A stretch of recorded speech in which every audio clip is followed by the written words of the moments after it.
Hello everyone, welcome back to my YouTube channel. मैं हूं इरशाद और आप देख रहे हैं सूर्य का चैनल।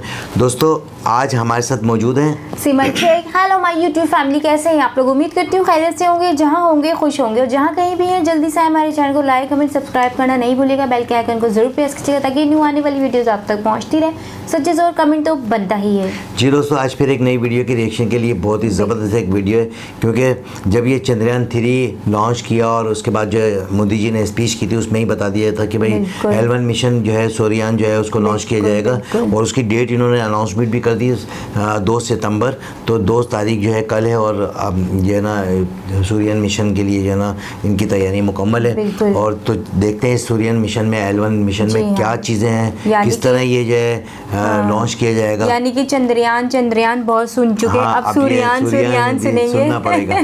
तो चलते हैं पहले वीडियो की जाने। जी तो दोस्तों, चलते हैं वीडियो की जाने। वीडियो का टाइटल है द्वितीय L1 मिशन 2 सितंबर, यानी कि मैंने अपनी तरफ से बोल दिया इसरो।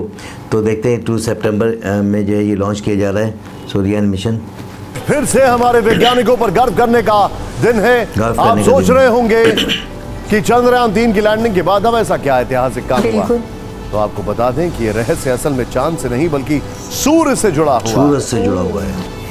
उस पर से पर्दा उठाने से पहले आपको चंद्रयान 3 से जुड़े 4 लेटेस्ट और दिलचस्प तस्वीरें दिखाते हैं।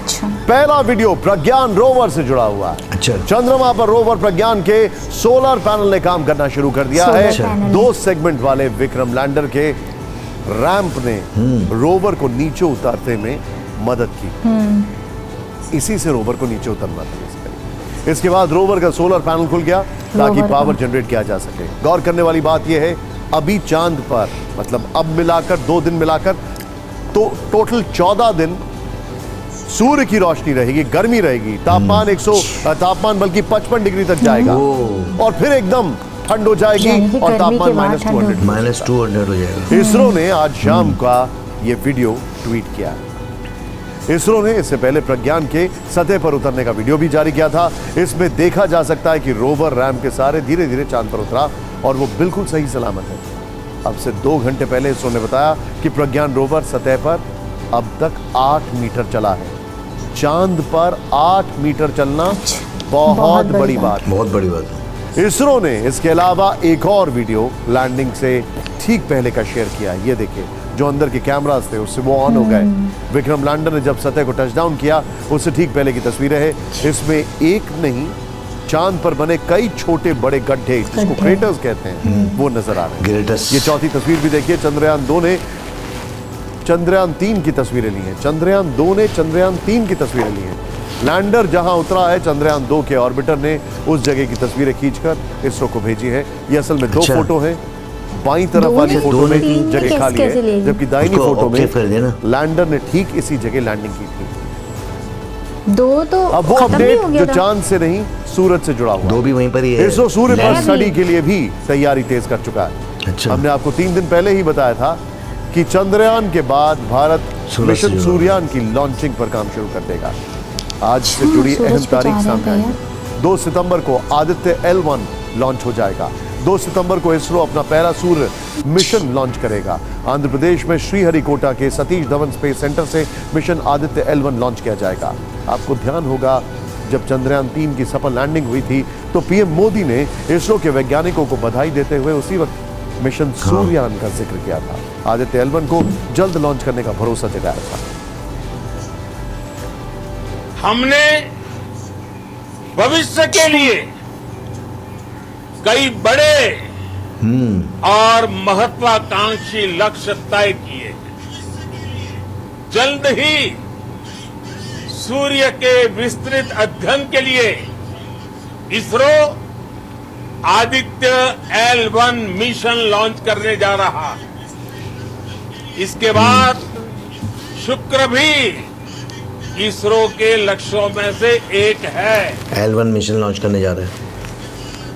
हम जानते हैं कि आप इस वक्त आदित्य L1 के बारे में और ज्यादा जानने के लिए बेताब होंगे, तो बिना देर किए आपको उसकी 4 खास पहले से प्लानिंग थी। इसरो ने ये 4 तस्वीरें 14 अगस्त को ही जारी कर दी थी। आप इन्हें देखकर ये अंदाजा लगा सकते हैं कि चंद्रयान के बाद मिशन सूर्ययान 4 खास तस्वीरें फुल मोड में। और अब 2 सितंबर को पूरे देश को इसकी लॉन्चिंग का इंतजार है। भारत के लिए आदित्य L1 मिशन मिशन सूर्य। कितना स्पेशल है? टीवी 9 भारतवर्ष के स्पेशल शो एंड 5 में विज्ञान एवं प्रौद्योगिकी मंत्री डॉक्टर जितेंद्र सिंह ने डिटेल में इसकी जानकारी दी है। 1 मिनट में उनकी पूरी बात सुनिए। सूर्ययान जो हमारा आदित्य L1 है वो जल्दी होने वाला है। मुझे लगता है शायद अभी तक जो शेड्यूल किया है 2 सितंबर का, कई बार आखिरी दिनों में स्थिति बदल जाती है। वो हमारा एक आरंभिक प्रयास होगा सूरज के रहस्यों को समझने का। लेकिन जो गगनयान है उसकी पूरी तरह से तैयारी काफ़ी सक्षम है। हमें 3-4 साल की उसमें देरी हो गई कोविड की वजह से। तो हम पहला ट्रायल भेजेंगे जो खाली होगा, वो कुछ घंटे के लिए जाएगा, उसी इटरनरी से उसी रास्ते से आएगा वापस, क्योंकि जब उसको वापस आना है मानव को तो उसमें नेवी वालों का भी काम रहेगा, कोस्टल गार्ड का भी रहेगा, हो सकता है पानी में लैंड करे, वहाँ से बाहर भी निकल रहा है। उसके फिर कुछ महीने का जो दूसरा जाएगा उसमें एक मानव जीता जागता तो नहीं, रोबो होगा। और वो भी इस बार निर्णय हुआ कि महिला रोबो रहेगी, AI असिस्टेंट, जिसका नाम रहेगी वायुमित्र। फिर हम असल में एक जीते जागते मानव को 1 या 2 को भेजेंगे। अच्छा, जितेंद्र सिंह ने हमें गगनयान के बारे में भी विस्तार से बताया जो आपने अभी सुना। लेकिन आदित्य की बात करें तो ये शब्द संस्कृत से लिया गया है, इसका अर्थ है सूर्य। और L1 क्या है इसके बारे में भी आपको जानना चाहिए। L1 यानी लैग्रेंज पॉइंट। यह ऐसा पॉइंट है जो अंतरिक्ष में 2 पिंडों के बीच होता है, जैसे सूर्य और पृथ्वी के बीच एक खास लोकेशन। पृथ्वी से इस पॉइंट की दूरी करीब 15 लाख किलोमीटर है। इस खास लोकेशन को आप इस तस्वीर से भी समझ सकते हैं। इस पॉइंट पर सूर्य और पृथ्वी का गुरुत्वाकर्षण बराबर होता है, इसलिए यहां मौजूद अंतरिक्षयान स्थिर रहता है, बहुत कम ईंधन खर्च करके चीजों का अध्ययन कर सकता है।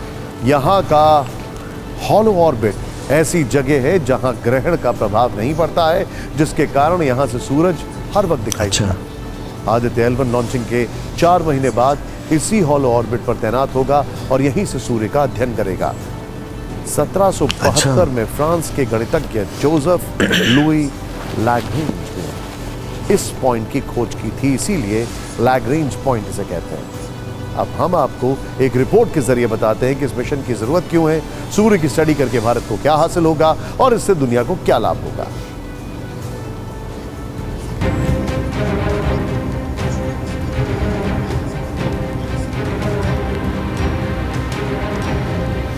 पृथ्वी और सूरज के बीच की दूरी करीब 15 करोड़ किलोमीटर है। धरती पर सूर्य की किरणें पहुंचने में करीब 8 मिनट का वक्त लगता है।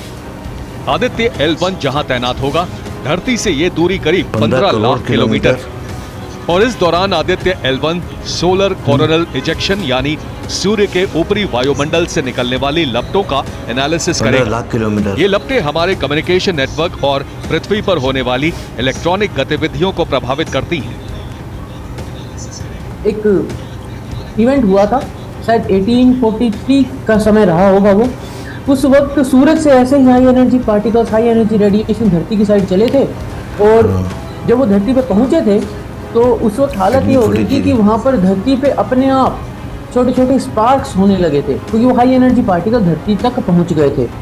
अगर ये सिचुएशन आज होती है जब धरती के चारों तरफ, धरती की जमीन से 250-400 किलोमीटर ऊपर इतनी सारी सैटेलाइट्स घूम रही हैं, जैसे इलोन मस्क साहब के स्टारलिंक घूम रही हैं, हजारों सैटेलाइट्स घूम रही हैं, तो अगर अब ऐसा कोई इवेंट होता है जहां पर high energy radiation, high energy magnetic field, high energy particles सूरज से आते हैं तो वो बहुत बड़ा नुकसान कर सकते हैं। इसलिए हमें सूरज को पढ़ना जरूरी है। ये पहला भारतीय मिशन होगा जो सूर्य का अध्ययन करेगा, लेकिन ये इतना आसान भी नहीं होने वाला है। आदित्य L1 को सूर्य की भयंकर गर्मी का सामना करना होगा, सूर्य से निकलने वाले खतरनाक रेडिएशन से बचना होगा। हालांकि जिस तरह चंद्रयान 2 से सबक लेते हुए चंद्रयान 3 की तैयारी की गई थी, ठीक उसी तरह से आदित्य L1 को इन खतरों से बचाने के लिए भी खास ध्यान रखा गया। आदित्य L1 कहां तैनात होगा और क्या करेगा ये तो आपने समझ लिया, लेकिन ये काम कैसे करेगा ये पैनल भी लगाए। आदित्य L1 में 7 पेलोड यानी विशेष यंत्र होंगे। ये यंत्र सूरज की किरणों को जांच अलग अलग तरह से करेंगे, सौर तूफानों से जुड़ी गणनाएं करेंगे। इसमें HD कैमरे भी लगे होंगे। सूर्य की हाई रेजोल्यूशन तस्वीरें अन्य डेटा के साथ हमें मिलेंगी और फिर इस डेटा को इसरो के वैज्ञानिक बाद में स्टडी करेंगे। आदित्य L1 के बारे में हमने इसरो के पूर्व वैज्ञानिक मनीष पुरोहित से डिटेल में बातचीत की है। उन्होंने हमें बताया कि सबसे पहले इसकी परिकल्पना साल 2008 में की गई थी, तब इसका नाम सिर्फ आदित्य था। तब योजना ये थी कि आदित्य सिर्फ धरती के चक्कर काटेगा। बाद में इसका दायरा बढ़ाया गया और इसे सूर्य के नजदीक भेजने का फैसला किया गया। हमें इसकी लागत भी पता चली है। आदित्य L1 मिशन पर अब तक कुल 456 करोड़ रुपए खर्च हुए हैं। यानी चंद्रयान 3 की तरह इसका बजट भी कई हॉलीवुड और बॉलीवुड की फिल्मों से काफी कम है। अगर नासा के सोलर मिशन से इसकी तुलना करें तो 2018 में नासा ने पार्कर सोलर प्रो को लॉन्च किया था, जिसका कुल बजट कम है 12,400 करोड़ रुपए था। और भारत का आदित्य मिशन नासा के इस सोलर मिशन के मुकाबले करीब 27 गुना सस्ता है। तो आप कुर्सी की पेटी मान दीजिए, क्योंकि आदित्य L1 की लॉन्चिंग में अब सिर्फ 7 दिन और बाकी हैं। इसके बाद इसरो 140 करोड़ भारतीयों को गर्व करने के लिए एक जी सिमल, आपने देखा L1 मिशन जो है इन अपनी मंजिल की तरफ गामजन करने जा रहे हैं, हमारा लॉन्च करने जा रहे हैं। यानी कि चंद्रयान के बाद सूर्ययान का मिशन स्टार्ट हो गया कल से। और ये भी देखें कि कितनी गर्व की बात है इन लोगों के लिए कि भाई लाजमी एक अभी तो चंद्रयान जो है वहाँ पे लॉन्च हुआ है और वो अपनी जो है ना इंफॉर्मेशन भी वो दे रहा होगा, लेटेस्ट इंफॉर्मेशन देना शुरू कर दी गई। सोलर पैनल जो है उसके काम करना शुरू कर दिए और वो एक तकरीबन 8 मीटर जो है ना वो चल भी चुका है। ये बहुत बड़ी बात है कि भाई अपनी रिसर्च को जो है ना वो लेके तस्वीरें भेज रहा है इसरो को, और वो उस पर जो है ना कामज़न है। और अभी नया जो है मिशन स्टार्ट हो गया कि L1 मिशन सूर्ययान। तो वो जो है आप ये देखो कितनी दूर है, यानी कि अर्थ से जो है ज़मीन से और जो है सूरज का जो फासला है वो कितना है 50 मिलियन किलोमीटर का, यानी कि कितनी दूरी पर ये फासला है।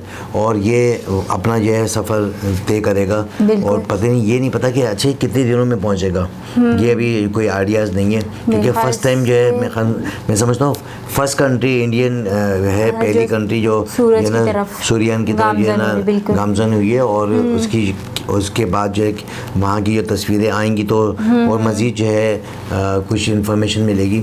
अभी ये जा रहा है खाली और उसके बाद जो है ना रोबोट को जो भेजेंगे, रोबो के साथ जाएंगे। हाँ, रोबो के साथ अभी ये समझ लीजिए ट्रायल होगा, ट्रायल है कि भाई आगे जाके, क्योंकि उसकी तपिश को भी जो मालूम करना है कि जो आगे बढ़ेगा हीट कितनी है, कितनी बर्दाश्त कर सकते हैं, क्या है क्या नहीं है, वो तस्वीरें जो लेंगे उसके हवाले से। और मेरे ख्याल से सूरज से काफ़ी दूर पीछे होके ही कह रहे हैं ना कि इतने किलोमीटर का फासला होगा शायद सूर्ययान से L1 का। तस्वीरें तो लेके उसके बाद ही जो पता लगेगा ना कि कितनी हद तक जो है ना ये तपिश को जो है बर्दाश्त किया जा सकता है। और उसकी तो सूरज की जो तपिश है वो बहुत तेज़ है, तो लाजमी इन्होंने तमाम तर वो फैसिलिटेट करके जो है ना इसको जो है भेज रहे हैं कि ताकि आगे चल के जो चीज़ों को जो है ना मद्देनज़र रख के इसको जो है लॉन्च किया जाए वहाँ पर। तो आया ये कितने दिन में पहुँचेगा ये तो बाद में ही पता लगेगा। बिल्कुल अभी तो कल लॉन्च होगा, उसके बाद कुछ वीडियोस आएंगी तो उसमें भी हो सकता है कोई इन्फॉर्मेशन मिले तो हम नेक्स्ट वीडियो में किसी में जो है ना बताएंगे कि भाई इसमें जो है कितने दिनों में ये जो है ना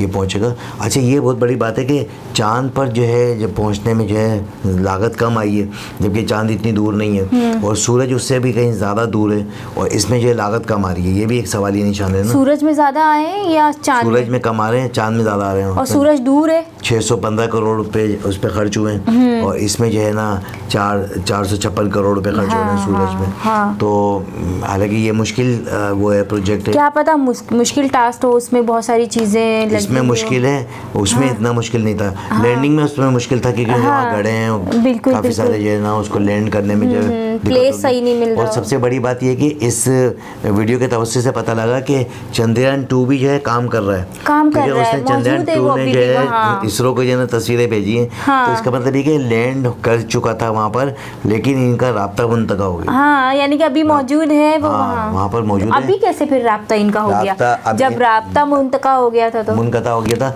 ऐसा हुआ कि जब ये चंद्रयान 3 वहाँ पर पहुंचा तो उसने उसको भी एक्टिव कर दिया। उसको भी एक्टिव कर दिया हाँ ना। तो अब ये देखें ना कि चंद्रयान 2 जो पहले से था था वहीं पर ही ऑर्बिट के वहाँ पर पहुँच गया था, लेकिन उससे राब्ता ही नहीं था, डिस्कनेक्ट था कि वहाँ यही नहीं पता लगा था कि उसने लैंड कर लिया या नहीं करा, क्या हुआ क्या नहीं हुआ।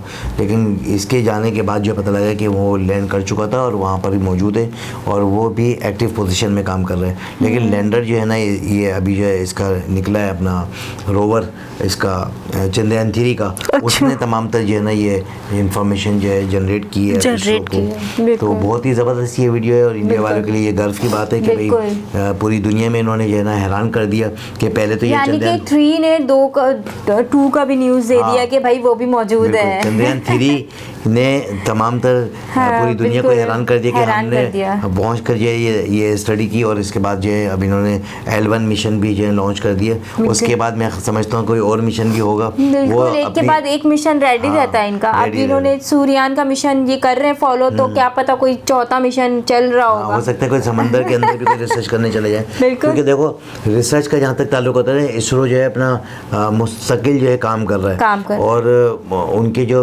मिशन है वो तो अब सारी तो चीज़ें एक साथ नहीं बताएंगे, आस्ते आस्ते बताएंगे, क्योंकि 2 ही चीज़ें हैं कि भाई चांद के ऊपर जाके क्या क्या चीज़ें हैं या सूरज में क्या क्या हैं और समंदर में क्या क्या चीज़ें हैं, ठीक है ना। ज़मीन में भी तो बहुत सारे लोग बोलते हैं कि भाई खजाना है ज़मीन के अंदर भी, तो ज़मीन की तह का एक दुनिया नीचे भी है, ज़मीन की तह का अंदाज़ा भी तो लगाना ज़रूरी है ना कि कितनी गहराई है ज़मीन की। जैसे कि टाइटैनिक जहाज़ था वो डूब गया, वो पूरा का पूरा डूब गया और इतनी गहराई में पड़ा हुआ है कि उसको निकाल नहीं सकते, ठीक है ना। तो इसका मतलब कि ज़मीन की गहराई भी तो बहुत दूर है ना। जैसे हमने सूरज की जो है ना दूरी का मालूम कर लिया, चांद की दूरी का मालूम कर लिया, तो ये समंदर की गहराई कितनी है वो भी तो ये भी एक मिशन ही है ना।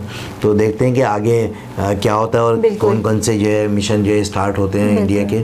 और क्योंकि हैरान कुछ बात है कि इससे पहले कभी भी किसी ने, मेरे ख्याल में आई थिंक ये नासा ने शायद भेजा था, नासा ने सूरज पर भेजा है, जिसकी के जिसकी लागत जो है 12,000 कुछ करोड़ रुपए जो है ना लागत आई थी, जिस पे इन्होंने जो है भेजा था। और उसने क्या रिसर्च की थी ये आई डोंट नो, मैंने इस पर जो है कोई स्टडी नहीं कर पाया, लेकिन ये कि उन्होंने भी इस पर जो है ना काम किया था। तो देखते हैं कि इंडिया जो है इस पर कितनी हद तक जो है ना कामयाब होता है।